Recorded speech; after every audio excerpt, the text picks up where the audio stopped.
Hola, bienvenidos. Esto es el After Chore de Comunidad Redentor Tenerife. Estamos ubicados en Puerta Canseco número 7, de los pastores César y Sabrina Vázquez. Este es un programa que nos invita a la reflexión de la palabra. Aquí compartimos el pan de vida. En la conducción del programa, mi hermano Mati Coria y este servidor Mauricio Cruz. En los controles, Geray, el guanche. Hoy con un invitado especial, Mati. ¿Qué tal, Mati? ¿Cómo estás? Mauri, buen día. Estamos en un hermoso lugar, un hermoso día, disfrutando de la isla como lo venimos compartiendo siempre. Un hermoso clima también, con un equipo increíble. Cada vez somos más. Veníamos caminando hace un ratito y decíamos, lo único que nos falta es un guardaespaldas. Y ya se armó el equipo completo. Y nada, como decía vos, Mauri, tenemos un invitado de la casa, él, una persona increíble que ha marcado sin duda la vida y nuestros corazones, porque Dios lo ha usado de manera increíble, extraordinaria a él y a toda su familia y a nosotros a través de su discipulado. Y con nosotros tenemos a nuestro apóstol, Daniel Catalio. Pastor, Hola, bien. aplauso al público. Está bien. Hola, bien, bien, bien. Muy bien, contento de estar con ustedes y estar compartiendo este espacio de reflexión. Qué lindo, qué lindo. Bueno, nos vamos a meter rápido Vamos a entrar en materia. en materia. Bueno, el mensaje, tuvimos un mensaje el domingo que nos compartía el apóstol, eh, un mensaje que habla sobre la historia de Naham, una historia bastante conocida sobre eh, Naham, un personaje en la Biblia muy particular por su historia, Naham y Eliseo, ¿no?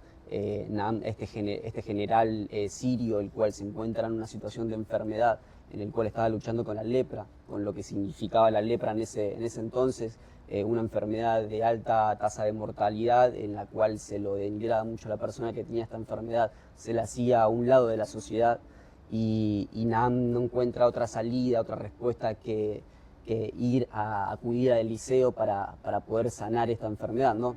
Entonces, en el segundo libro de Reyes, capítulo 5, podemos ver esta historia, y fue lo que nos compartía nuestro apóstol este domingo, sobre algunas características que tiene el río en el cual se sanó Naham para poder Dios haber concretado la obra.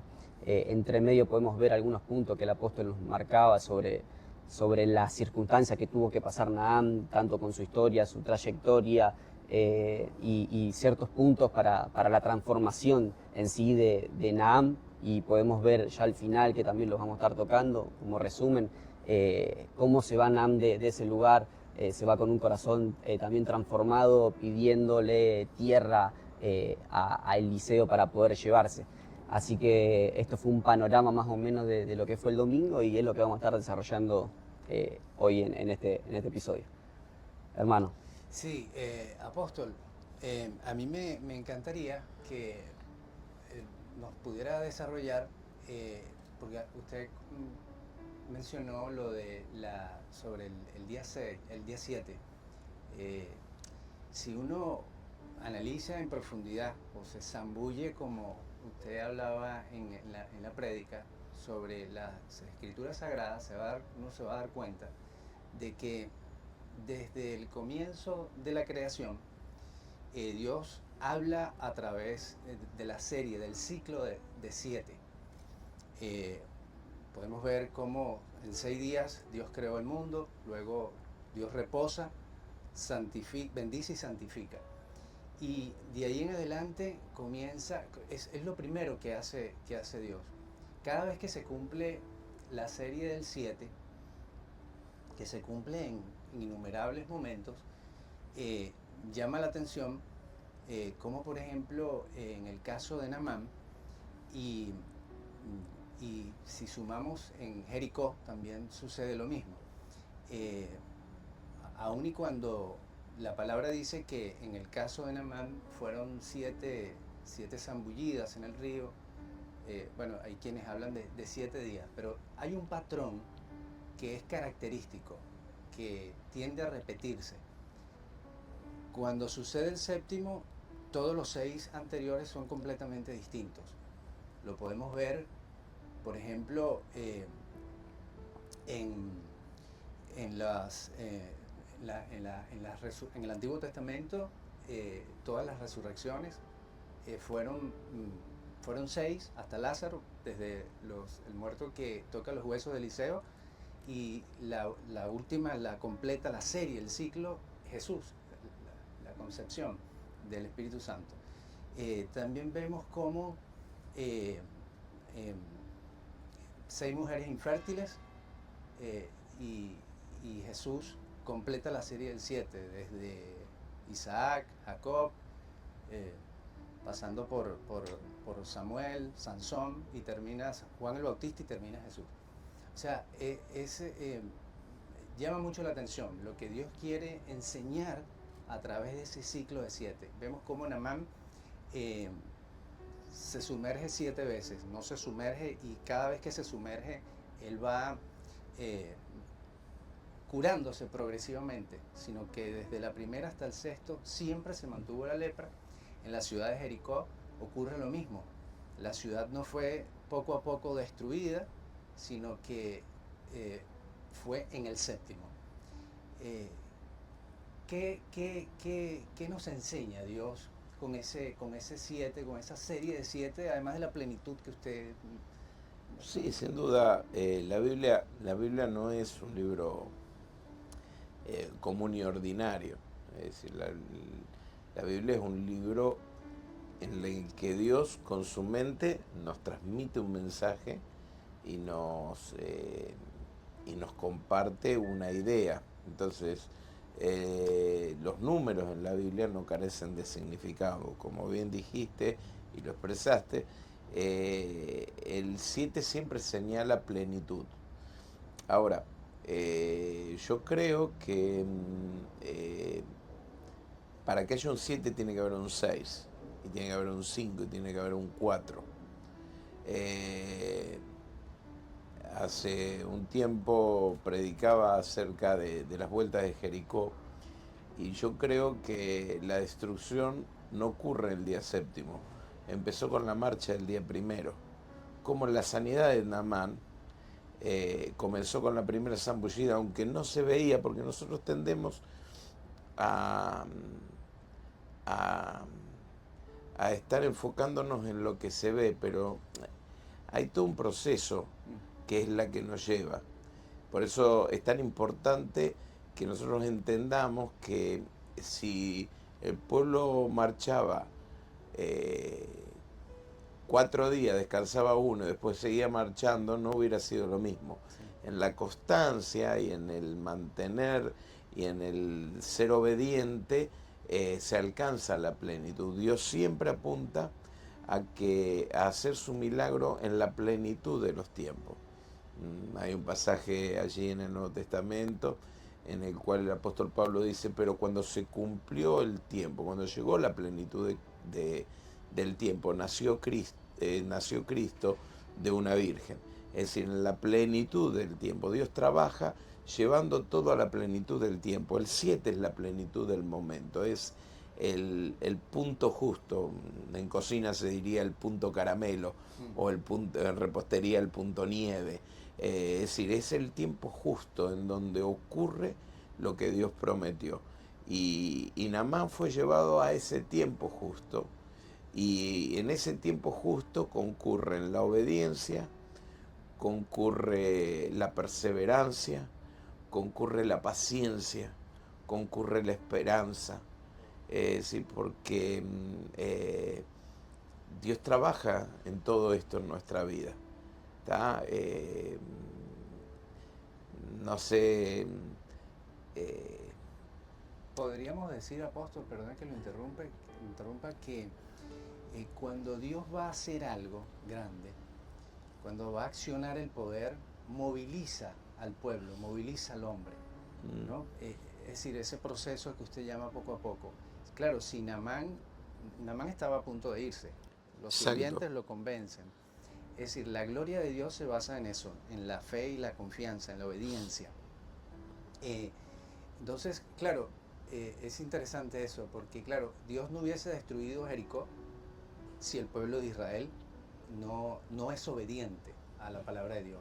Lo mismo Naamán, si Naamán no hubiese obedecido a Eliseo, Dios no lo hubiese sanado, porque se requiere de esa constancia que usted dice. Sí, sí, es decir, por eso la Biblia nos enseña el valor de la perseverancia.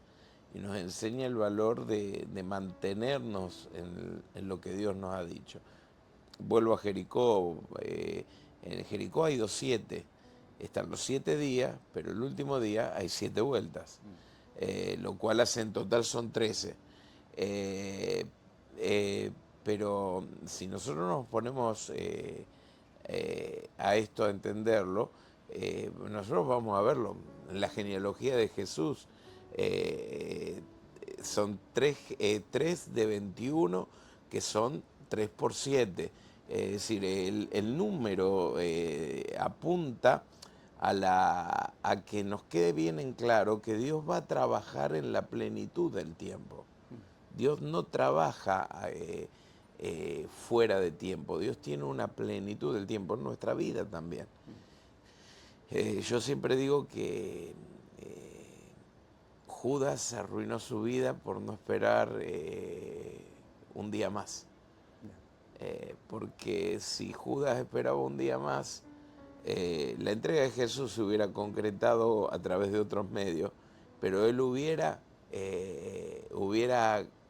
sido parte del grupo inicial. Pero esa ansiedad de querer concretarlo, no creo que haya habido un sentimiento espurio en él. Yo creo que tenía un sentimiento de querer acelerar los tiempos, de querer producir él a lo que Dios estaba, lo que él estaba viendo que Jesús traía. Entonces, en ese aceleramiento de los tiempos pierde propósito. Y esto es muy importante que nosotros veamos, porque Pablo y Hebreos también nos dice que corramos con paciencia la carrera que tenemos por delante. Porque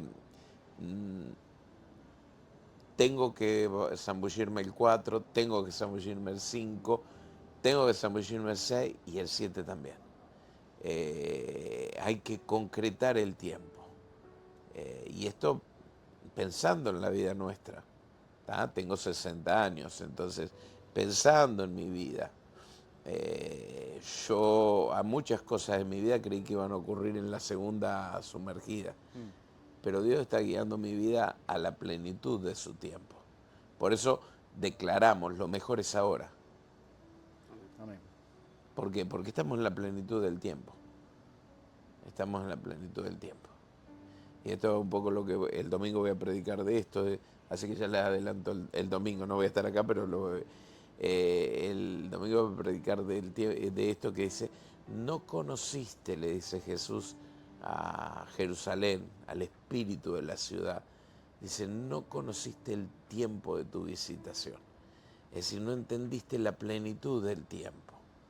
Lo quisiste acelerar, lo quisiste hacer a tu manera, pero yo tengo un tiempo, tengo un proceso. No me voy a rebajar a tus ansiedades. Y lo mismo nos dice a nosotros: no me voy a rebajar a tus ansiedades, no me voy a rebajar a tus urgencias. Yo tengo un proyecto, porque siempre es bueno ver de que Dios tiene un proyecto para nuestra vida, pero que está enlazado con la vida de cada uno de nosotros.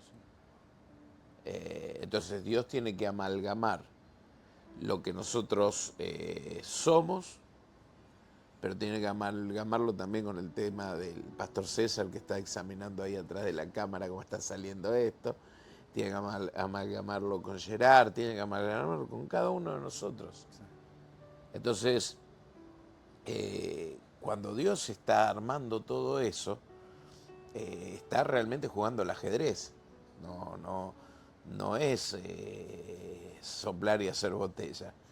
Entonces, es muy importante la plenitud del tiempo. Es muy importante la plenitud del tiempo. ¿Por qué Jesús nació cuando nació? Porque era la plenitud del tiempo. El 7, la plenitud del tiempo. ¿Y a dónde está el 7? No, el 7 es un mensaje en la Biblia. Es decir, no siempre tiene que aparecer un 7 en tu vida. Es decir, pero sí Dios trabaja en los 7, en los tiempos completos. Dios no hace nada fuera de lugar. Pensemos, ¿por qué Jesús no vino en el tiempo de Daniel? Y porque no estaban dadas las condiciones. Porque todavía no estaba el griego koiné, diseminado por todo el mundo, porque la escritura todavía no estaba en koiné. ¿Y por qué eso qué tiene que ver? Y porque Pablo, cuando va a predicar el mensaje del Evangelio, encuentra que en todas partes la escritura ya está en griego, el Antiguo Testamento, obviamente. Entonces, y en cada lugar de una sinagoga tenía que estar la diáspora correcta para que en todo lugar el Evangelio llegara en el momento oportuno. Y tenía que haber un imperio mundial que hubiera puesto caminos, que hubiera puesto seguridad. El Evangelio irrumpe en la historia de la humanidad de la manera tan efectiva como irrumpió, porque era el tiempo correcto. Entonces Dios, lo mismo que hizo en lo macro, lo hace en lo micro. Dios está trabajando y esperando mi tiempo completo. Hermoso. Pastor, eh, algo que me llamó la atención de tu mensaje, y podemos ver a lo largo de las escrituras, cómo en ciertas historias y en ciertos pasajes Dios utiliza situaciones adversarias y momentos que no son tan deseados para transformarlos en luz. Donde hay una manifestación de luz, allí la oscuridad se quiere anteponer, pero solo la luz es la que puede corromper con los reinos opuestos. Y usted decía, la necesidad no viene para destruirme, sino para transformarme.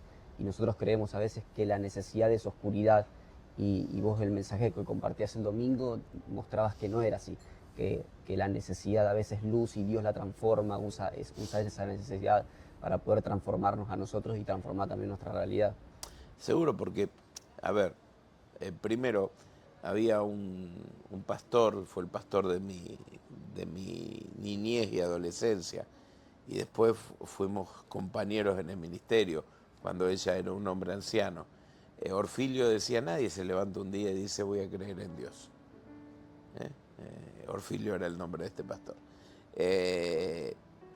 Nadie se levanta un día y tirado en una reposera, con todo a disposición y todo lo demás, y dice, oh, hoy voy a pensar en Dios. No, porque el hombre cuando está satisfecho, por consecuencia de su pecado y por consecuencia de nuestra naturaleza que hemos heredado de desobediencia, nosotros no buscamos naturalmente a Dios, buscamos naturalmente a Dios a instancia de darnos cuenta de que somos polvo. Es decir, cuando yo me doy cuenta que yo soy polvo, entonces ahí me doy cuenta que necesito a Dios. ¿Cómo me doy cuenta que soy polvo? Y me doy cuenta porque puedo llegar a tener todo y estar angustiado, puedo estar quebrado en mi salud, atormentado en mis pensamientos, en mis angustias, lo que sea. Hay algo que me hace sentir que soy polvo. Namán, lo decíamos el domingo, tenía todo el traje, las medallas, era un tipo valeroso, era la mano del rey, así, la mano derecha del rey de Siria, así que el tipo tenía todo, pero, tenía un pero. Y ese pero lo devolvía a ese sentido que San Agustín de Hipona decía. Agustín decía, Señor, tú nos hiciste y sin ti estamos vacíos. Entonces, nosotros tenemos ese sentido de vaciedad y se nos revela a través de la necesidad, por lo cual la necesidad es necesaria, valga la redundancia. Necesitamos la necesidad. Mi carencia me lleva a Dios. Entonces, en el caso mío, la pérdida de mi papá cuando yo tenía 3 años, esa carencia de paternidad, a mí me lleva a Dios. Me lleva a Dios un montón de cosas, porque no es la única necesidad que he tenido en mi vida. Pero fue esa, yo la reconozco, ese deseo de paternidad la que me vuelve hacia Dios. Y es eso lo que me mantiene pegado a Dios, más allá de todo lo demás. Yo sé que oro y Dios me sana, yo sé que oro y Dios me prospera, yo sé que oro y las cosas pasan, pero esa carencia de paternidad me ha mantenido unido a Dios, que es mi papá. Entonces, es interesante que Dios usa esa necesidad para inclusive marcar mi vida, porque me pone a ser padre, no solo de mis hijos, sino de un montón de personas, y de brindar paternidad a un mundo que tiene un espíritu de orfandad. Es decir, aún en la necesidad Dios me marca el destino. Y es interesante porque nosotros, obviamente, si yo miro mi vida y miro lo que me pasó, digo, qué macana, qué desgracia, pobre tipo. ¿Está? Qué desgracia mi mamá, con 28 años se quedó viuda, no se volvió a casar nunca, tuvo que criar un hijo sola. Qué desgracia. Desgracia sí, es una desgracia, pero Dios es capaz de usar esa desgracia para marcar el destino de toda la descendencia, porque de pronto a través de eso es decir, me llevó primero a mí y luego llevó a toda mi familia al servicio a Dios. Entonces, Dios le dice a Pablo, bástate mi gracia, porque mi poder se perfecciona en tu debilidad. Entonces Pablo dice, wow, de buena gana me gloriaré en mis debilidades, porque cuando soy débil, entonces soy fuerte. Y esa es la paradoja, la tensión, hablaba el otro día con el pastor César, la tensión que siempre hay en la vida cristiana. Siempre hay una tensión. Soy débil, ok, pero esa debilidad me hace fuerte. Y esa necesidad me reorienta, me reubica. Hay mucha gente con necesidad en el mundo que no busca a Dios. Y entonces te creo, es una desgracia. La única manera de darle sentido a nuestro dolor es usar ese dolor para acercarnos a Dios. Hay algo que me hiciste recordar. Antes de venir para acá, hablo con tu hijo, con el pastor ese, y Ajá. me dice, fue la última charla que tuve con él, y me dice, en España, en Europa en general, la gente puede tener todo, pero no tiene nada. Lo puede tener todo lo material, puede estar saciado en un montón de áreas, que es un punto que tocabas vos el domingo, pero le falta lo más importante, le falta la vida, le falta lo que está dentro y solamente se queda con lo que tiene afuera. Entonces podemos ver que hay, por lo menos acá en España, un espíritu de locura mental en muchas personas, de falta de carencia de educación, mucha gente sin poder darle la profundidad que necesita la educación, y un montón de otros aspectos que con Dios no sucederían, pero bueno, eso es lo que creemos nosotros, y eso intentamos llevar la palabra para poder compartirlas con todos. Y entender eso, claro, como vos decías, si no tenés una necesidad, no lo puedes ver. Sí, a ver, desearía que Argentina estuviera como España si hablamos a nivel económico. Eh, eh, pero el nivel económico no te cambia la vida. Como tampoco el nivel de locura que vivimos en Argentina nos cambia la vida. Es decir, viste como dicen en la selección de Argentina, Mati, es Messi más 10. Es decir, tenés a Messi más 10. Después los otros 10 pone cualquiera, pero necesitas tenerlo a Messi. Que eso más o menos te empareja el partido. Bueno, acá es lo mismo. No importa qué jugadores estén jugando alrededor. Mientras esté Cristo más los 10 cosas, sale para adelante. No hay... no hay nada que pueda reemplazar la presencia de Cristo en nuestra vida. Nada. Absolutamente nada. Porque si así fuera, Cristo vino en vano. Si hubiera alguna manera, qué sé yo, supongamos dinero, Cristo vino en vano. ¿Para qué Dios va a mandar a su Hijo si con dinero se soluciona el drama del hombre? Porque el drama del hombre no es un tema económico, el drama del hombre no es un tema de salud, el drama nuestro no es un problema relacional, nuestro drama es el pecado, y el pecado, la única manera de tratarlo, de abordarlo, solucionarlo y estar erradicándolo es a través de la muerte de Jesús en la cruz del Calvario. Y esa muerte es lo que hace la diferencia en la vida del hombre. Por eso cantábamos el domingo, dame a Cristo, solo a Cristo.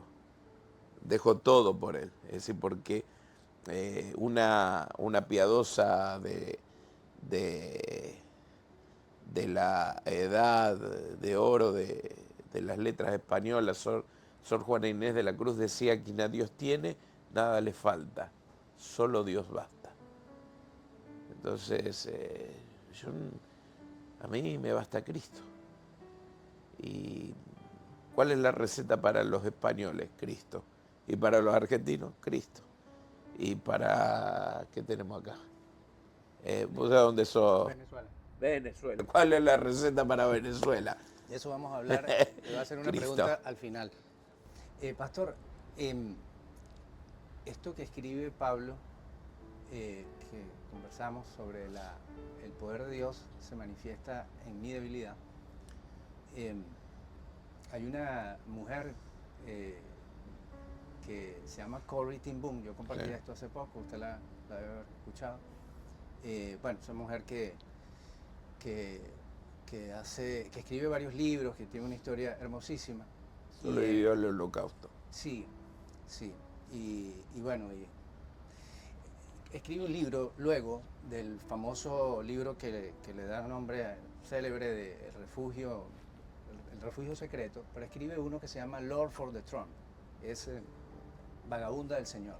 Después que sale de cautiverio, pues narra su historia, va por el mundo predicando el amor y el perdón de lo que sufrió ella en prisión. Y me encanta cómo conoce a una mujer que en Rusia, en plena Guerra Fría, donde se perseguía a los cristianos, pues, se les condenaba a muerte. Y eso, un paréntesis aquí, uno ve eso y eso fue hace poco, a la vuelta de la esquina. Pareciera que eso fue, habláramos antes de Cristo, pero fue recién. Y bueno, ella conoce una mujer en Rusia que sufre una esclerosis múltiple. Cuando la va a visitar, lo único que se le movía de su cuerpo era un solo dedo. Estaba postrada en un sofá y cuando ella la ve, lo primero que le dice es: wow, Dios mío, ¿por qué tú no sanas a esta mujer? Y el esposo le dice: no, el propósito de Dios es que podemos ver cómo ella lo que hacía era traducía la Biblia al idioma ruso. Era lo único que se podía hacer. La policía secreta en aquel momento no los visitaba, no los tomaba en cuenta por la condición de esa mujer. Y ella dice allí en el libro, podemos ver cómo Dios no se manifiesta a pesar de la debilidad de esta mujer, sino por medio de la debilidad. Seguro. Es tremendo esto. Seguro porque, mirá, casualmente le contaba a César, estuve hace unas poquitas semanas atrás en Chicago, en la Cumbre Global de Liderazgo, y allí una de las disertantes fue Joni Eareckson, una chica que sufrió un accidente cuando tenía 18 años y quedó cuadriplégica. En el mundo cristiano Joni es muy conocida porque, es más, hay una película que se hizo de ella y todo lo demás, porque ella a esa edad tan jovencita quedó totalmente inmóvil, del cuello hacia abajo. Y todo el proceso de la lucha de ella a través de los años de estar encontrándole sentido a su dolor y a su sufrimiento, ¿no? Y ahora ya es una mujer 70 y tantos, y ella contaba allí en la conferencia, dice: yo durante mucho tiempo estuve neutralizada porque tenía esta pregunta: ¿por qué a mí? Y hoy, dice, después de tantos años y después de todo lo que he vivido y de todas las cosas que he podido hacer, porque ella tiene una fundación que se llama Joni y sus amigos, y lo que hace es proveer sillas de rueda, bastones, piernas ortopédicas, a todas las personas en discapacidad que ellos encuentren, y han ayudado de un número realmente escalofriante de personas a las que han ayudado a través de esta fundación durante toda su vida. Y también de un número que se me escapa de la cantidad de personas discapacitadas o con problemas cualquiera que hay en el mundo. Y entonces ella dice, yo durante mucho tiempo le pregunté a Dios, ¿por qué a mí? Pero yo he llegado a la conclusión de que me hice esta pregunta, si Dios tenía o necesitaba una persona cuadripléjica para poder hacer lo que yo pude hacer durante toda mi vida, ¿por qué no me va a usar a mí? Dice, mi dolor habilitó el poder de Dios. Claro, ¿viste? Es decir, que te lo diga yo es una cosa, que te lo diga alguien que está paralizado del cuello hacia abajo es otra. Entonces, entender, fíjense en lo que estamos haciendo, estamos hablando del dolor, que es lo que nos atormenta, y de la utilidad del dolor, y hemos ya, el mensaje ha quedado en un segundo lugar, porque esto nos desvela a nosotros. ¿Cómo es que mi drama, mi angustia, puede llegar a ser utilizada por Dios? Y ahí está la maestría de Dios. Lo único que nadie puede hacer y que Dios sí puede hacer, que es darle sentido, darle cordura a lo que el pecado produce en nuestras vidas. Cómo mi dolor, cómo mi angustia, cómo esta locura que estoy viviendo, Dios le puede dar sentido. Cómo Dios puede hacer algo increíble con mi vida, es lo que Pablo decía. Pablo decía, ¿cómo? Yo fui un perseguidor, yo hice esto, yo di mi voto para que mataran a Esteban, yo hice todo, y Dios me agarró y por su gracia soy lo que soy. Es decir, mi necesidad, mi error, mi equivocación, Dios la tomó. Y a pesar de todo eso, Dios me está usando. Eso habla del Dios de la historia. Sí. No hay nada imposible para Dios. No sé quién estará viendo esto y a lo mejor está viviendo los momentos más oscuros de su vida. Y hay gente que piensa que no tiene salida, que no hay escapatoria. No, mi amigo, usted necesita conocer a Jesús. Jesús es especialista en tomar lo miserable, lo pequeño que somos, la locura que estamos viviendo, y darle un sentido y darle una utilidad, de tal manera que usted pueda servir a los propósitos eternos de Dios para su vida, para su familia. Esto que vino a tu vida no vino para destruirte, vino para transformarte. Esto es lo que dijimos el domingo. Pastor, cuando usted comentaba sobre estos paradigmas que tenía que romper Nahum cuando decidió... ¿Qué dije? Naaman. Uno de estos paradigmas que usted contaba era sobre que Naaman pensaba que iba a ser sano de una manera mística, de una manera súper wow, y era totalmente lo contrario. Hay un libro bastante conocido, cristiano, que habla sobre un hombre de familia, un esposo, que está teniendo problemas matrimoniales, problemas en el trabajo, en su liderazgo en el trabajo y en todas las áreas de su vida. Entonces él toma la decisión de irse a un retiro espiritual con monjes, en un lugar de monjes. Y este hombre va porque en ese lugar se encontraba un economista muy conocido, y él va para solucionar ese tema, ¿no? Para conocer a esta persona. Historia larga, contada corta, él termina viendo cuál era su realidad, dónde estaba parado él, y termina conociendo al Dios de verdad, al único. Y podemos ver en esta historia cómo algo tan trágico que parece, se puede solucionar de una manera sencilla, solamente escuchando de la palabra, el poder de la palabra, ¿no? Y esta historia de Naam, de Naamán, y yo te quería preguntar sobre esto. A veces nosotros pensamos que necesitamos que Dios nos sane, nos transforme de una manera muy mística, de una manera muy controversial, y solamente a veces es sencillo, es estar en el altar, tener una intimidad con Él. ¿Cómo usted dice que es la receta para poder tener un encuentro con Él sin a veces tener que pasar adelante, sin que alguien te ore, porque solamente está el secreto en el altar? Bien, yo creo que la manera que Dios va a hacer o lo va a hacer con vos o conmigo, tiene que ver de la manera en que cada uno de nosotros somos. Pero Dios no tiene una manera. Escupió, hizo barro, le untó los ojos al ciego de nacimiento, lo mandó al estanque del Siloé y volvió viendo. A Bartimeo, que era ciego también, le dijo, recibe la vista. Y quedó viendo. ¿Por qué escupió en un lado? ¿Por qué lo hizo así en el otro?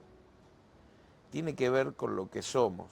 Es decir, Dios muchas cosas en mi vida la ha hecho de la manera que Él quiso, pero entendiendo también quién es el receptor del milagro. Creo que siempre la manera en que Dios lo hace requiere nuestra vulnerabilidad. Por eso siempre yo insisto que la gente pase en el altar, porque necesito hacerme vulnerable. Dios nunca va a poner a salvo nuestros pruritos. Dios sabe que hay impurezas dentro del barro que somos y esas cosas las va a exponer y las va a sacar de nuestra vida. Entonces nuestros pruritos, nuestras excusas Dios las va a exponer y las va a sacar. Pero Dios hace como Él quiere. A mí, uno de los cambios más trascendentales de mi vida después de la conversión ocurrió tomando mate en mi cocina. Un domingo a la mañana y allí, Dios me trató allí. En la noche anterior había estado en una reunión multitudinaria, había miles de personas, el poder de Dios se manifestó, pero a mí Dios me trató en mi cocina. Ahora, yo salí de la cocina y me fui a hablar con mi pastor de ese momento y les puse lo que me había pasado, porque necesitaba hacer ese paso. Pero Dios lo hace como Él quiere, cuando Él quiere y de la manera que quiere. Yo lo que tengo que estar siempre seguro es de que estoy en el lugar que tengo que estar. Entonces yo me expongo, es decir, yo cada culto me arrodillo en el altar. Pero esto no es una forma religiosa, es que yo sé que tengo que estar allí. Cada mañana me levanto a orar, porque yo sé que tengo que estar allí. Cada mañana me levanto a leer la palabra, porque yo sé que tengo que estar allí. Eh, Porque es una vuelta, será la quinta, la sexta, no sé. El 7 de Dios, a veces yo no sé cuándo es el 7 de Dios, pero me voy a asegurar de que esté dando la vuelta, que me esté zambullendo, que esté en el momento. Y como Dios lo hará, será como Él. Yo trato de no sugerirle nada a Dios, porque por lo general Dios no me hace caso. Es decir, yo tengo una idea como Naamán, y creo que todos tenemos una idea de cómo Dios va a hacer las cosas. Y Dios por lo general no me hace caso. Él lo hace de otra manera y en otra forma. Pero lo hace bien. Entonces no es por qué decirle absolutamente nada a Dios. Es decir, al cabo del tiempo me doy cuenta de que la manera de Él es la mejor manera, no la mía. Sí, eso tiene mucho que ver con lo que usted decía de esas necesidades que vienen a romper los paradigmas, esas viejas estructuras mentales Y Jesús lo que vino a hacer desde el primer momento, o termina siendo Jesús, todo lo contrario a lo que el hombre espera, desde el momento del nacimiento. Lo esperaba, el pueblo de Israel lo esperaba como, bueno, como que viniera como un rey, acortejado de ángeles, que naciera en una cuna, vivieron dentro de un palacio, y termina Jesús haciendo todo lo contrario. Nace en un pesebre, en un comedero de animales, se monta en un burrito. Porque nuestras expectativas acerca de lo que Dios es o lo que Dios hace está manchado con nuestra poca visión. Sí. Es decir, vuelvo a repetir, Dios trabaja con, con cosas que nosotros no entendemos. Dios está coordinando toda la historia. Entonces, ¿cómo van a ser? Los sabios de Oriente lo van a buscar a Jerusalén, porque ¿a dónde van a ser un rey si no en la capital? Pero tiene que nacer en Belén, porque es de la casa de David. Y hay una profecía y hay un montón de cosas muy... el proyecto de Dios está multidireccional, es increíble todo lo que Dios contempla y las cosas que nosotros no entendemos ni sabemos en el camino, de cómo Dios conecta todo esto para que la historia eh, se cumpla en mí, pero se cumpla en vos, en cada uno de nosotros. Entonces, Dios no puede hacernos caso porque por lo general la película que nosotros tenemos, estamos nosotros en el centro, todas las luces están sobre nosotros y nosotros nos olvidamos del resto. Y Dios trabaja con todos. No está trabajando solo conmigo, Dios está haciendo la obra, por eso es interesante.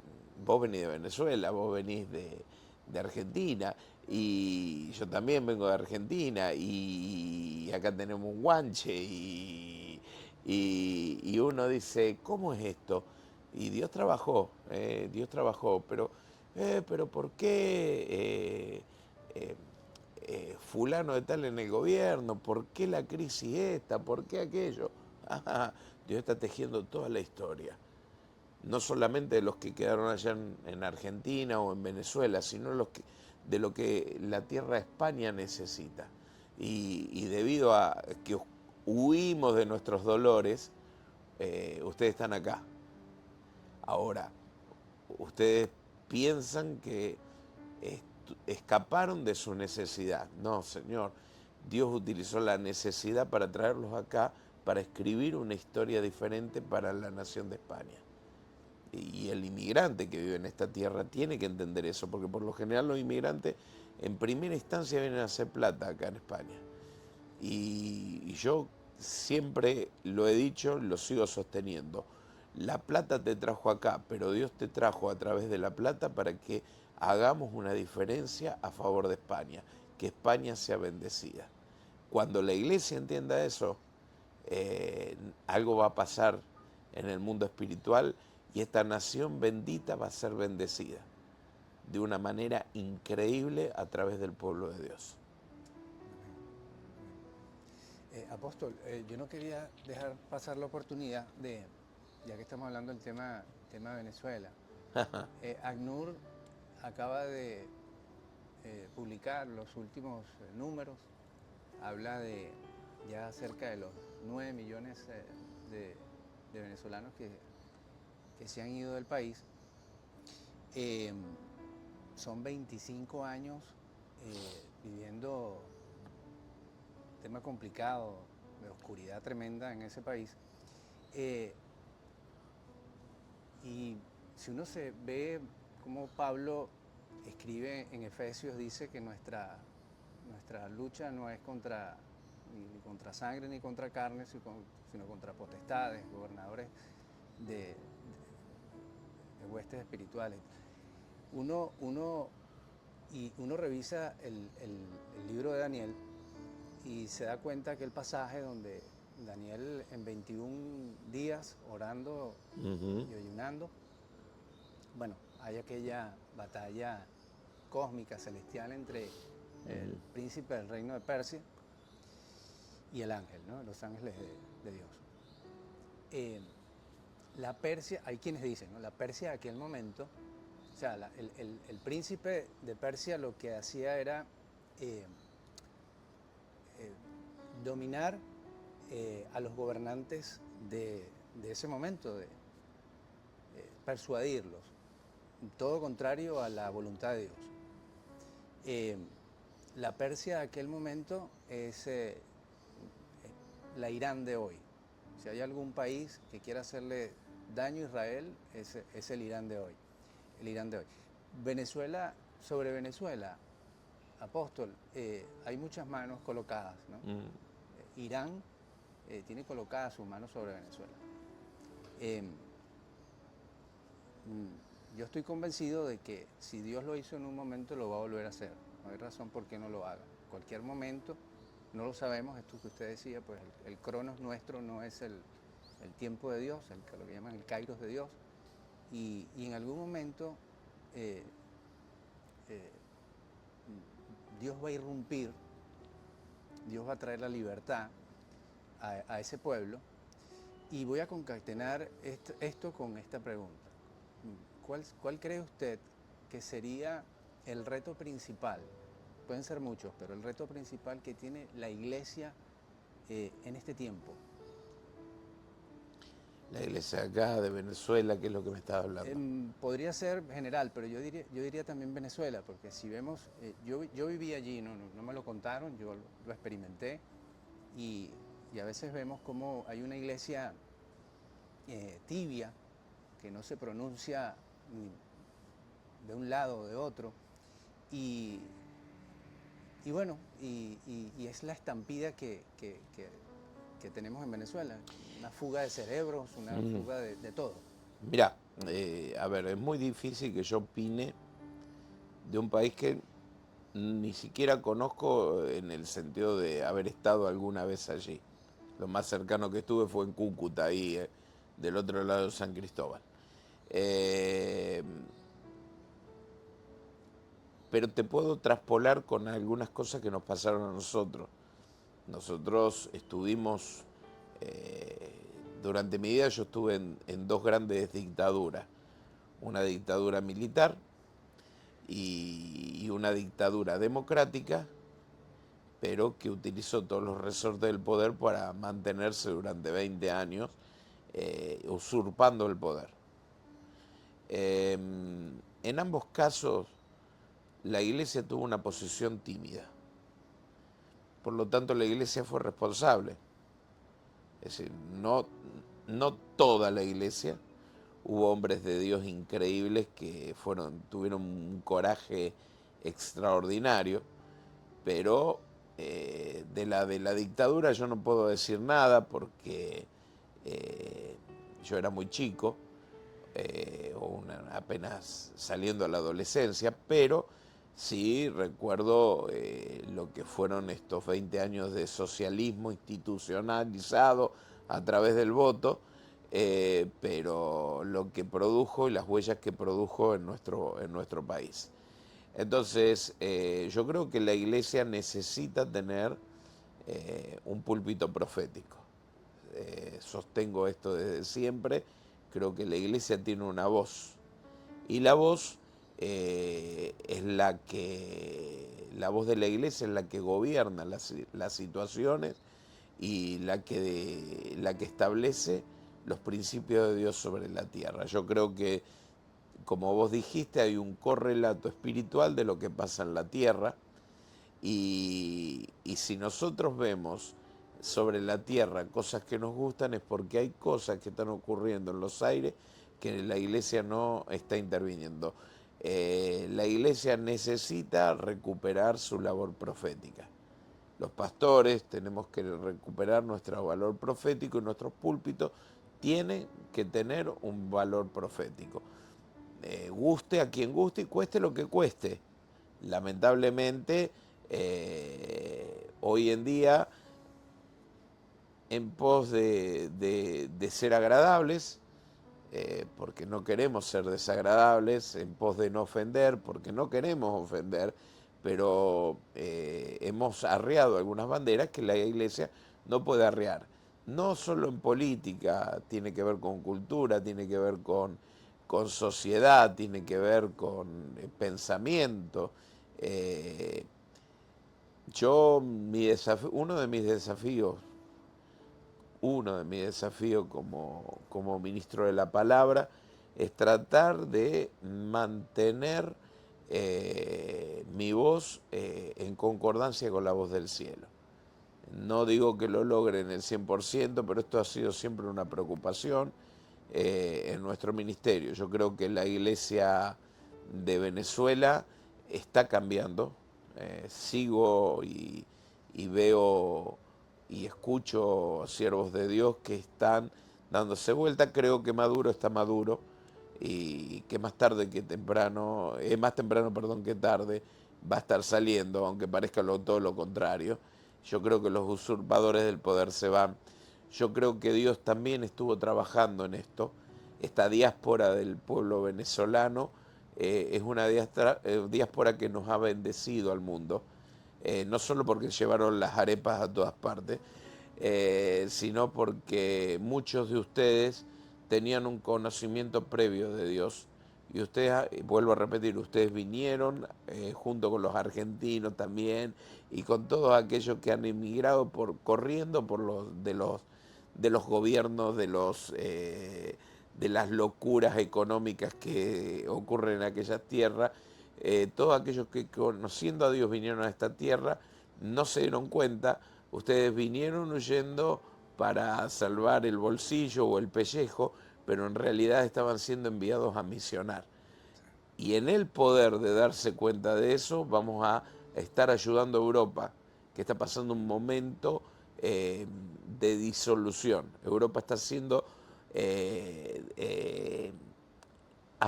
adulterada, está siendo adulterada en sus raíces, en su cultura, y nosotros venimos a devolver la cultura que llevaron con muchísimos errores a América Latina y la fe que llevaron a América Latina con muchísimos errores también.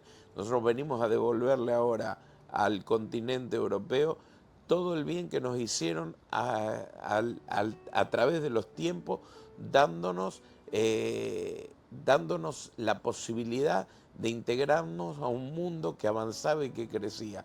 Nosotros ahora volvemos a traer ese favor, venimos a transformar, a cambiar, a traer la paz de Cristo sobre Europa y salvar a Europa de ser sometida a las tinieblas, literalmente, de ser sometida a las tinieblas, porque quiero decirle que las culturas que están incorporando de manera bajo el sombrero de los derechos son culturas que van a aniquilar todos los derechos que Europa tiene.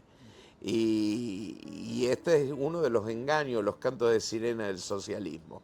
Entonces, que lo único que le interesa al socialismo es destruir el cristianismo, porque encuentra en el cristianismo el escollo más grande que tiene para poder estar hegemonizando su agenda sobre el mundo entero. Porque el cristianismo defiende la familia, porque el cristianismo defiende el matrimonio entre un hombre y una mujer, porque el cristianismo defiende la niñez, porque el cristianismo defiende los derechos. El cristianismo es una repercusión o un eco del cielo sobre la tierra, con todos los errores que hemos cometido, ¿eh? Sí. Con todos los errores que hemos cometido, el cristianismo es eso sobre la tierra.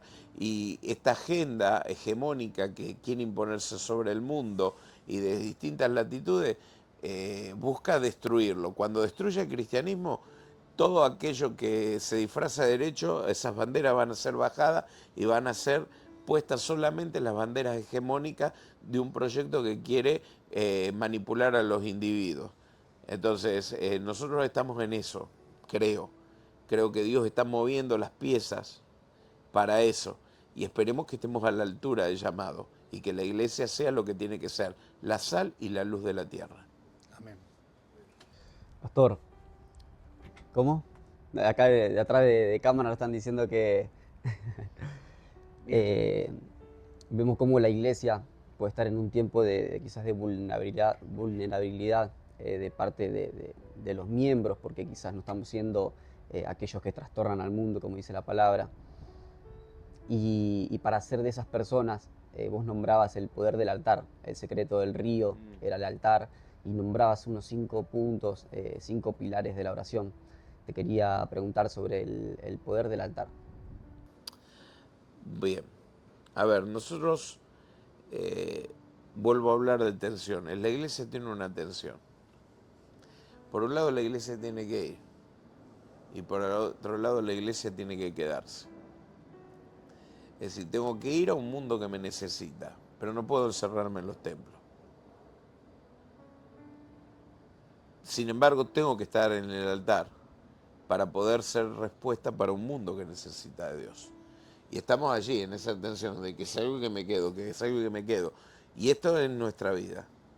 Nuestra vida es trabajar en los 5, yo lo llamo así, los 5 dedos de la mano del poder de Dios. Es una regla mnemotécnica para tratar de visualizar algo que está en la palabra. Oración, lectura de la palabra, más que lectura, búsqueda, alimentación de la palabra de Dios, congregarme, hablar de Cristo y vivir una vida de santidad. Yo creo que estas 5 cosas están presentes en mi vida. El poder de Dios se manifiesta en mí.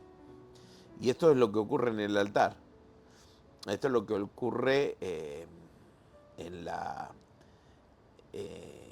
reunión que tenemos en ese momento y lo que ocurre en el altar de nuestra casa, o debería ocurrir en el altar de nuestra casa todos los días, paralelamente con una iglesia militante, una iglesia caminando en las calles. Hay una historia que leí una vez hace muchos años acerca de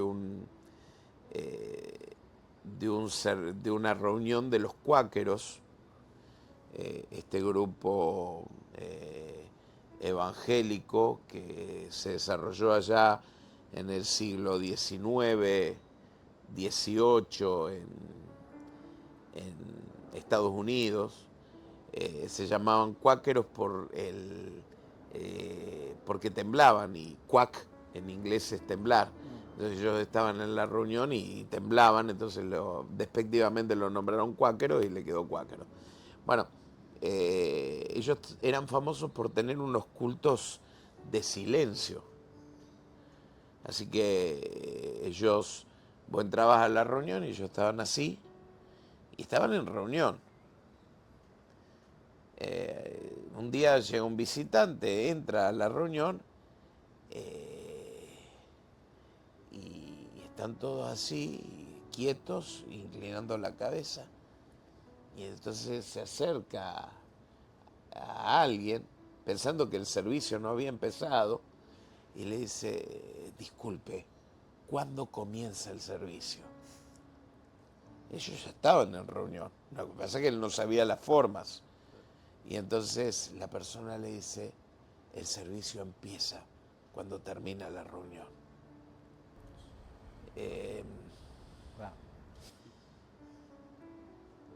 La iglesia que tiene búsqueda de Dios pero no tiene trabajo en la calle, no está cumpliendo el mandato de Dios. La iglesia que trabaja en la calle pero no cumple la búsqueda de Dios, se ha convertido en un club. Algo que hace bien a las personas, una institución humana que hace mucho bien a las personas, pero le falta la experiencia del Espíritu. Y la tensión nuestra es estar acá y estar allá. Por eso creo que este es el desafío de la iglesia hoy. De ir al altar, en el altar buscar la presencia de Dios, pero no olvidarnos. Somos sal de la tierra, somos luz del mundo, somos la levadura, y la levadura se mete. La levadura leuda toda la masa. Somos pocos, precisamente. 10 gramos de levadura seca en 1 kilo de harina y te hace unos panes. No necesitamos ser mucho. Lo que necesitamos puede transformar Tenerife. Nosotros podemos transformar Tenerife, pero eso sí, hay que leudar. Amén. Mauri, ¿te queda algo más? No, vamos a despedirnos ya. Yo quería hacerle para finalizar, quería hacerle un comentario más al apóstol. Podemos ver en el pasaje,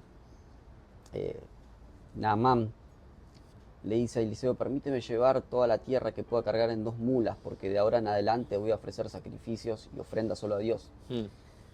Daniel también, cuando oraba, miraba a Jerusalén desde la ventana para quedarse conectado con esa tierra.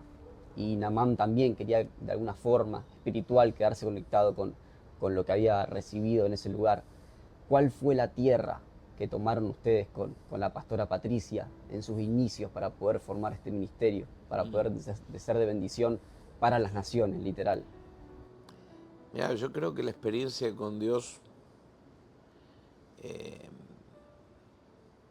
no tiene una sola vertiente, pero sí reconozco cosas que han marcado nuestra vida. Tenemos una herencia como comunidad Redentor, que es la pequeña iglesia donde crecimos, una iglesia construida con sacrificio, con mucho esfuerzo, una iglesia con un testimonio impresionante de gente muy santa que oró toda la vida por algo que nosotros estamos viendo. Ese es un puñado de tierra que tenemos. Luego está también aquella gente que nos ha formado. Es decir, me acuerdo en este momento del apóstol Satirio, me acuerdo en su momento una iglesia que está en Argentina, la iglesia de Plotier, gente que yo siempre reconozco que le debemos muchísimo, porque nos dieron pequeños nortes.